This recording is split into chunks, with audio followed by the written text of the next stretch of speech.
Aspire to Lead listeners, I hope you had a wonderful week. Thank you so much for taking the time to join me as I have the wonderful opportunity to speak to a fantastic principal. And before we get to that conversation, I just want to let you know that this episode is sponsored by Toddle. Several listeners reached out within the last couple weeks and asked about the recordings for the School Leaders Bootcamp. And there were so many fantastic presentations and presenters, and they wanted to know if they can get access. And the answer is yes. You can still register to get access to the School Leaders Bootcamp. So head over to the show notes or my website, joshstamper.com. Click on the bit.ly link, and that will get you a free pass to those recordings.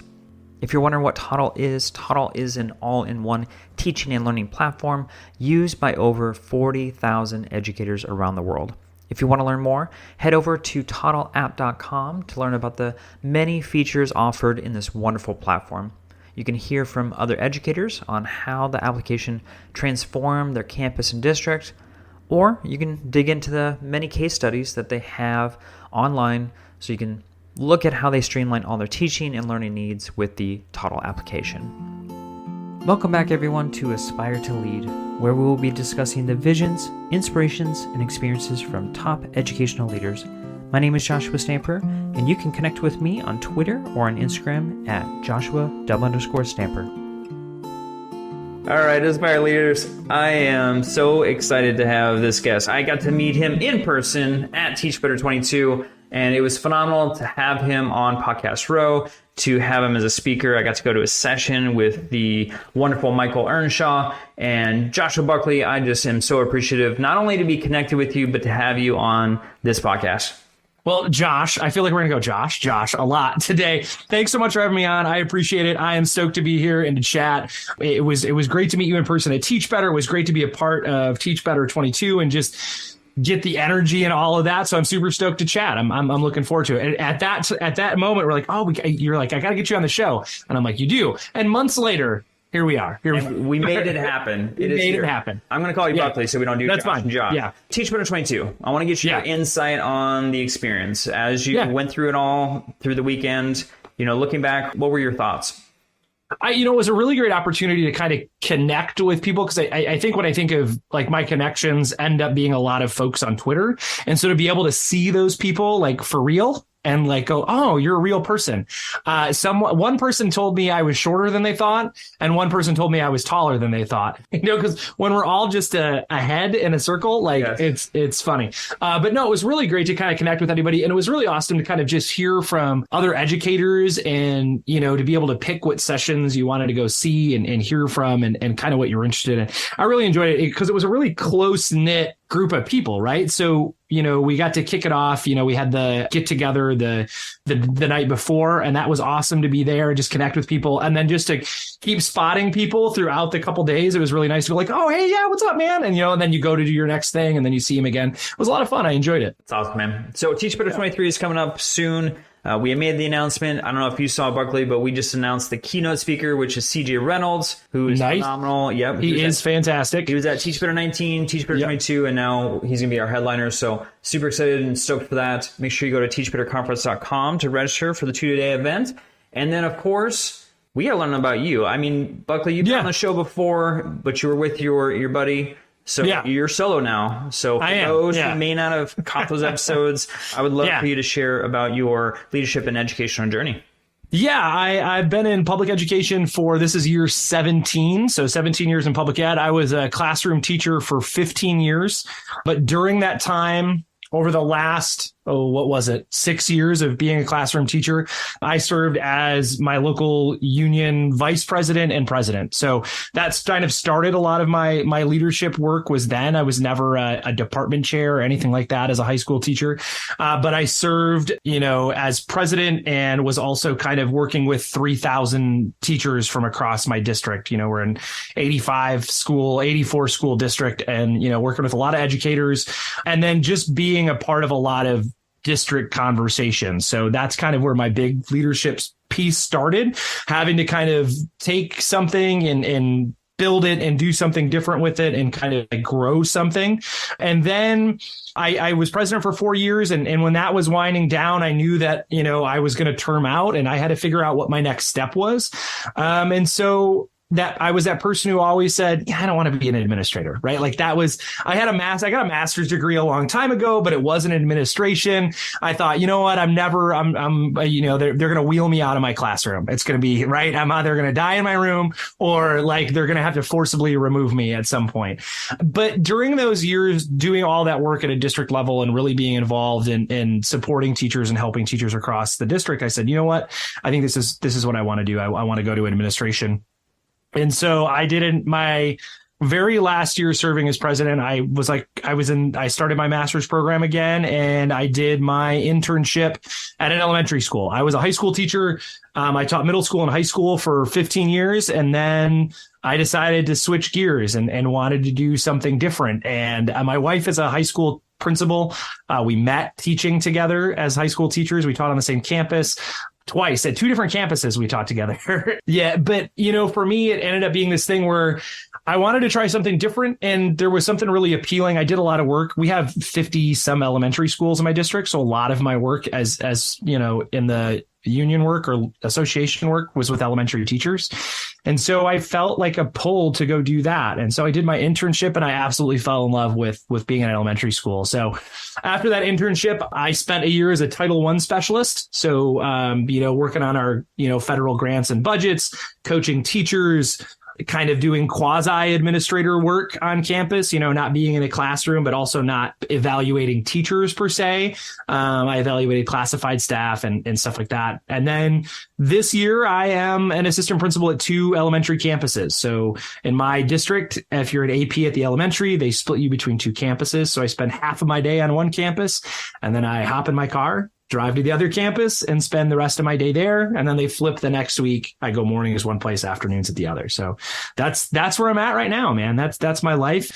I have the next step in my journey. I go in front of the school board in just a couple days. And if that all goes right, they'll vote yes. And I'll be the new principal at Highland Arts Elementary, which is an arts integration campus in my district. So really excited about that. So super excited, man. Congratulations. Yeah. I know you've been working so hard and I love social media, seeing your journey. I feel like every other day you're in some sort of crazy suit or, doing something in the hallways to engage the kids and build relationships. And I really want to talk to you because, when we were at the conference, we had talked about you coming on and I loved hearing about your insights on just your new role and what we're learning. So, for those who are aspiring leaders that maybe they're thinking the same thing as you is like, I never want to be an administrator ever. I have my certificate, I have my licensure, but I don't want to do that.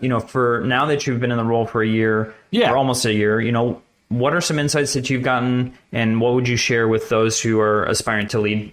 It's always a piece where, I was as a classroom teacher, you have this impact on your little group of kids that you have in your room, right? I served as a high school teacher for a long time. So I would have about 150 kids each semester because I taught semester long classes. So that felt really good. You impact 300 kids a year, but 55 minutes at a time, right? So being at the elementary school now and being able to kind of like be with, I have 540 kids on my campus. If you do both my campuses, it's like almost 1,000 kids. So, but being on both of those, being at that campus, your impact is just different. And I think you're not in the classroom anymore, but you get to kind of build those relationships that you love so much as an educator in different spaces.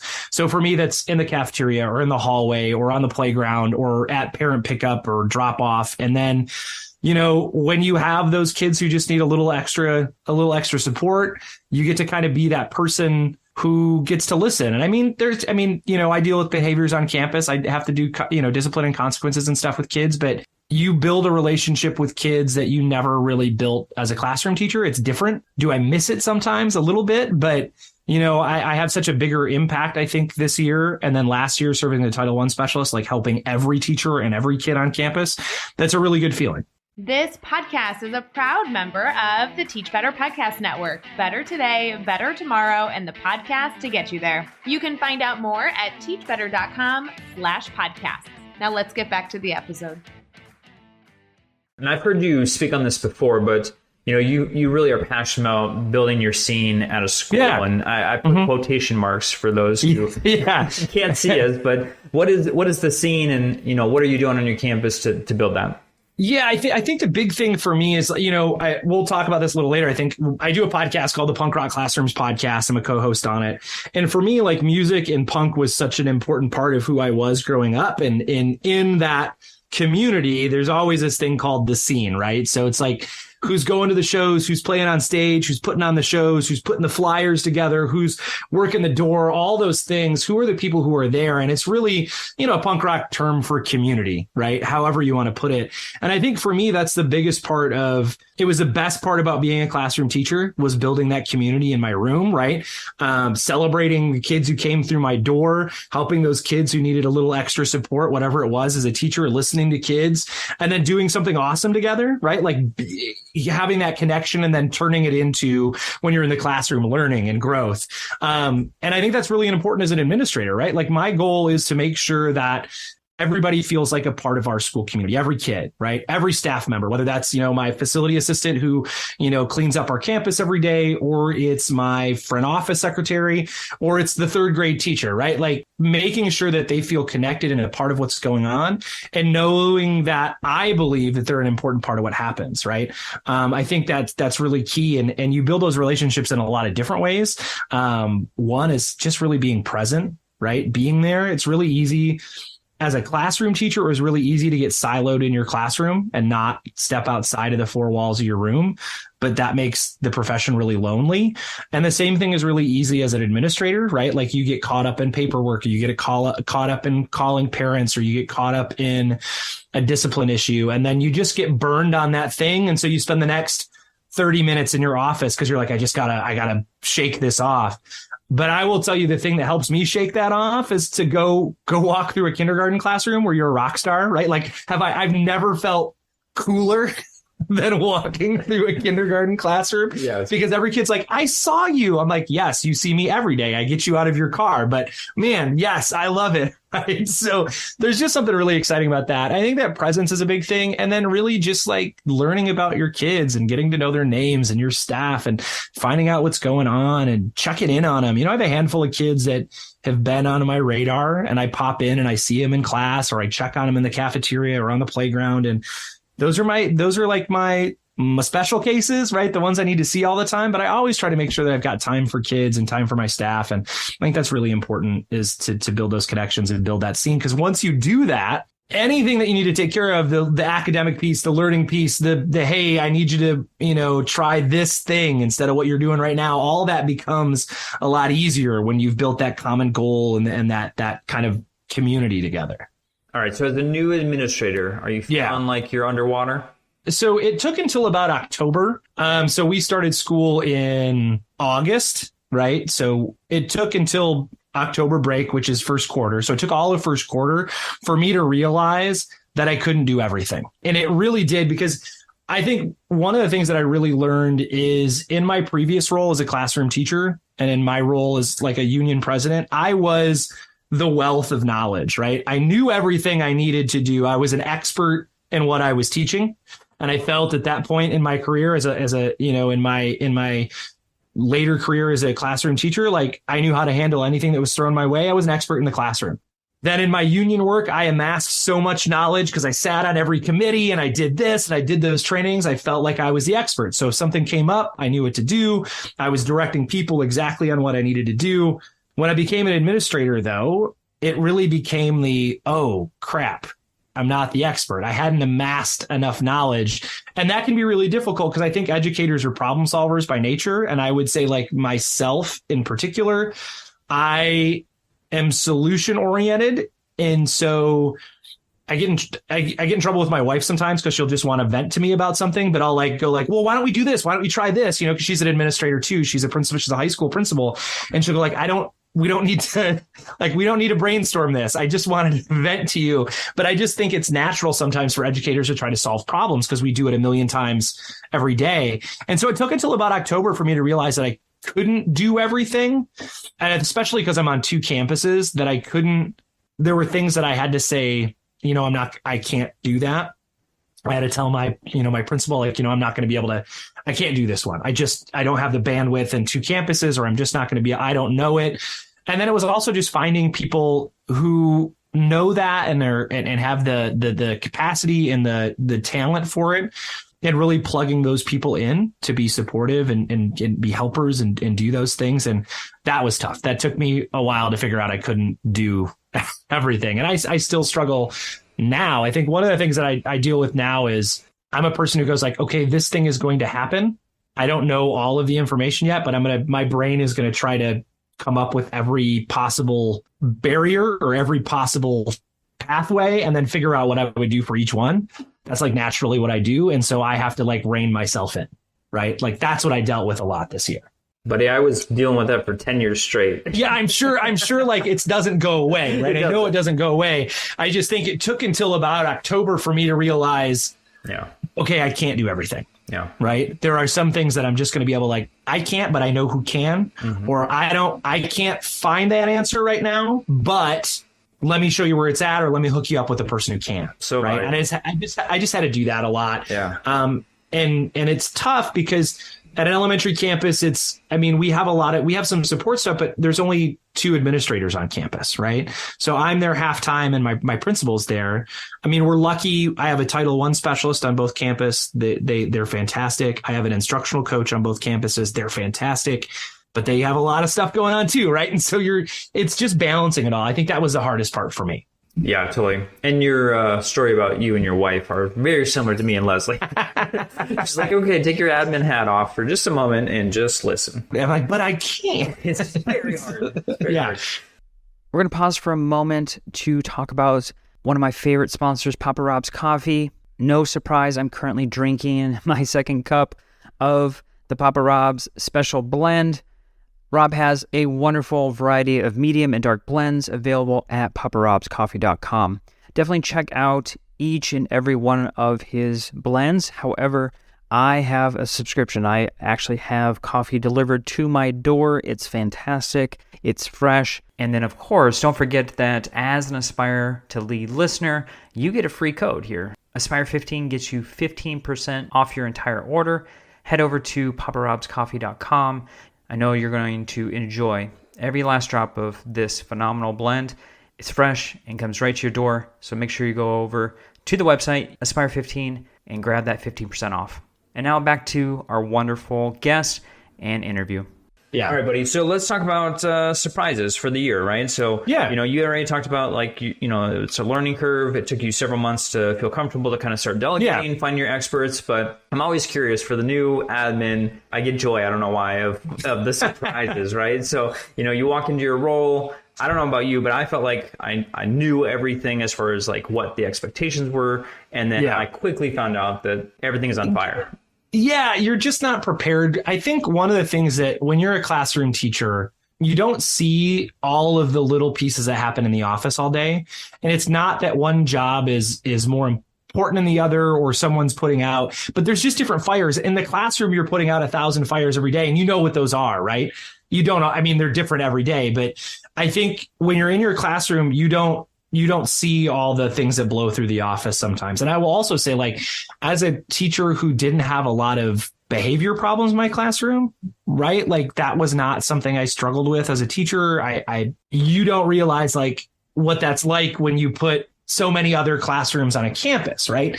So I think that was a big thing for me, is just finally seeing everything. And I also tell you, like, I'm on an elementary campus, so there was stuff I never dealt with as a high school person that like I had to install. Like, you have to have a bathroom buddy on campus because we had poop problems in the primary bathroom. So like you had to take, like, you went in and you had to have someone come with you and stand outside of the bathroom. And then when you were done, your partner and you had to make sure the bathroom was clean, and then you could go back to class because we had some culprit getting it everywhere.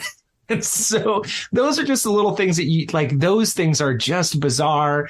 I had some conversations with parents this year where I had to explain what certain emojis meant, and I had to explain what certain terminology meant to them. And those were not Those are fun difficult conversations.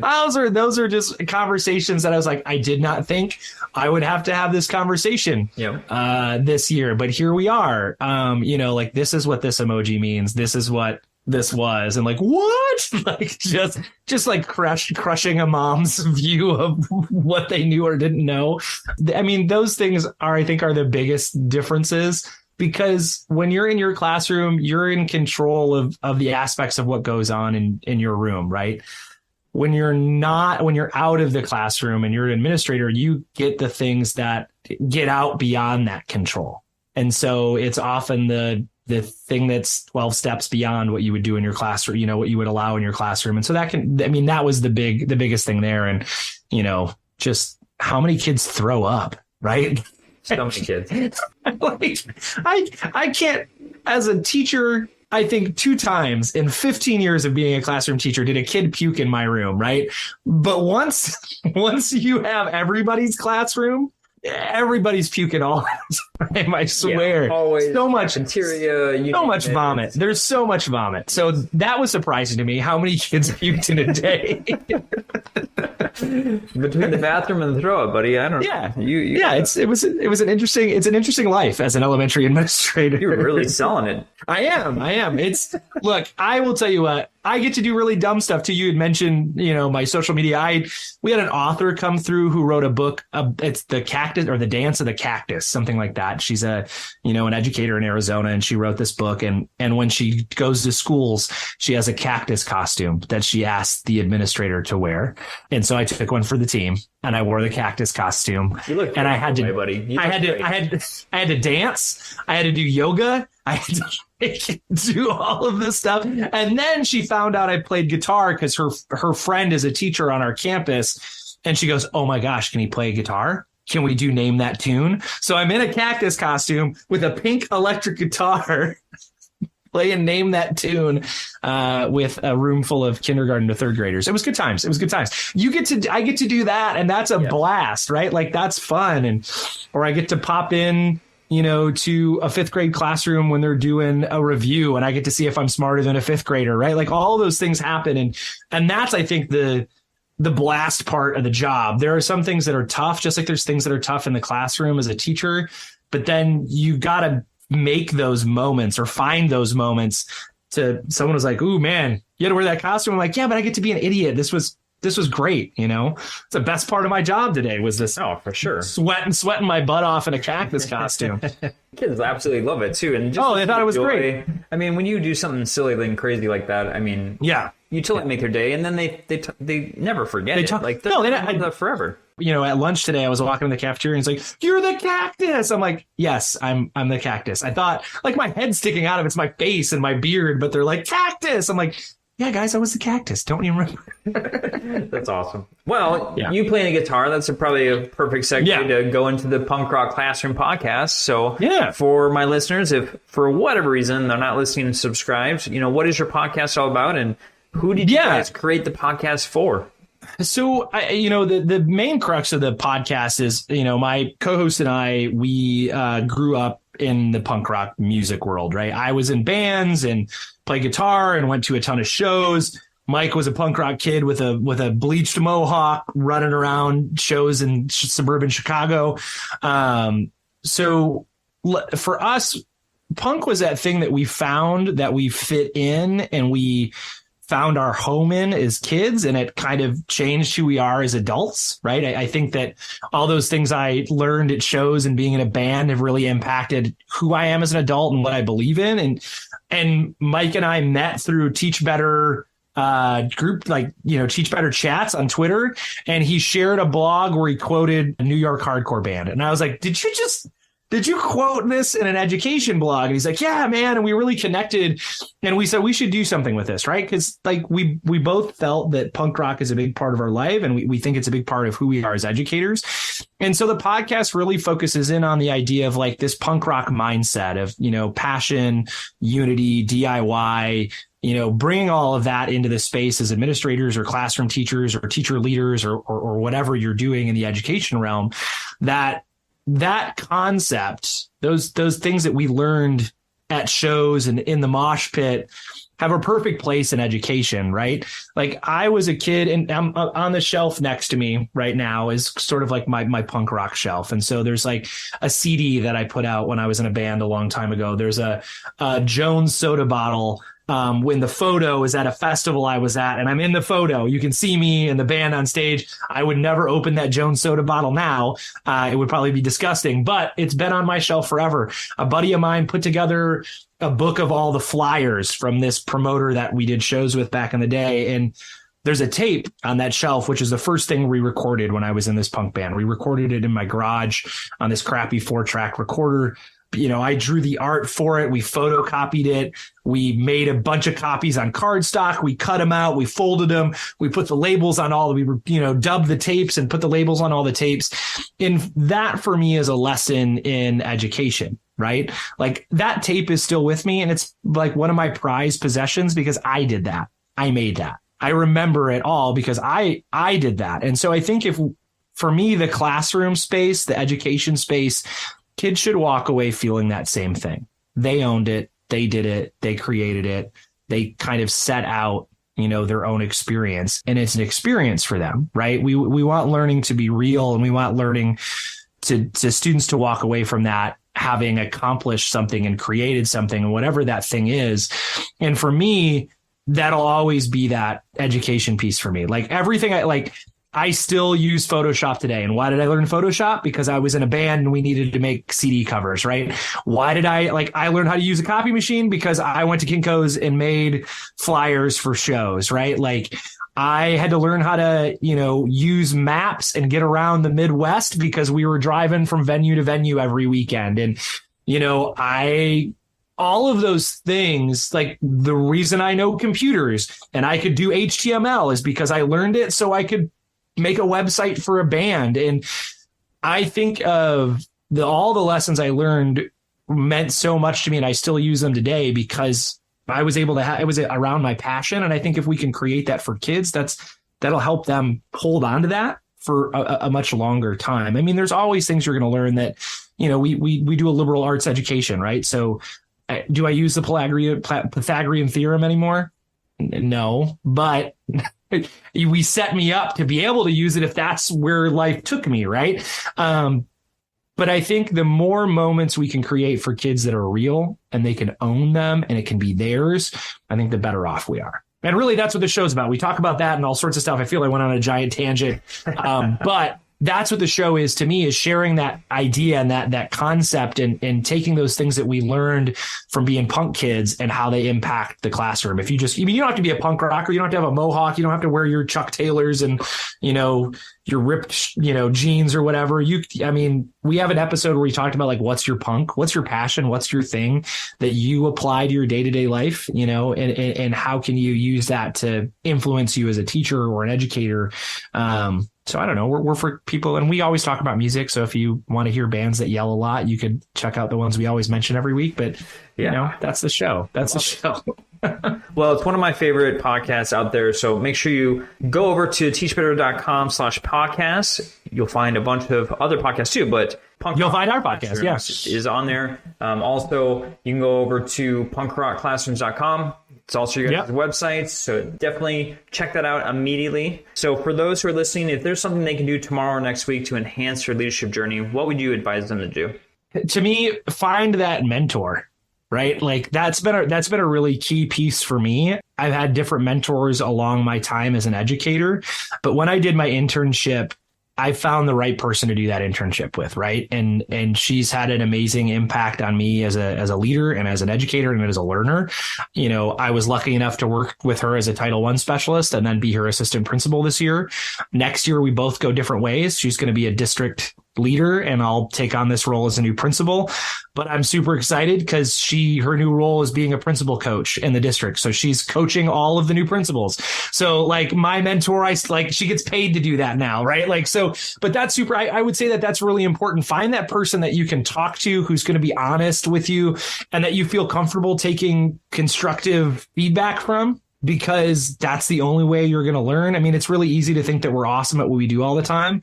But, today she told me that's something you're going to have to work on. I'm like, you're right. I know it is. I know it's right. But you need that person. And I would say as an aspiring leader, find that person that you can talk to that can help be that mentor for you. I think that's a really integral piece of it. Yeah, that honesty piece is so Yes. true. Yeah. You need someone to really ruffle your feathers and tell you exactly what is going on, and not just be a yes ma'am or yes sir person or a cheerleader, which is all important. Yeah, look, I like it when she's like, "Oh, good job, you did that really great." But I also need her to tell me when I screwed something up and be like, "Oh, here's what you should do." Or you just need that sounding board before you make that decision. You need that person that you can go like, "Hey, this happened. This is what I'm thinking. Yep. Is this dumb or not?" For sure.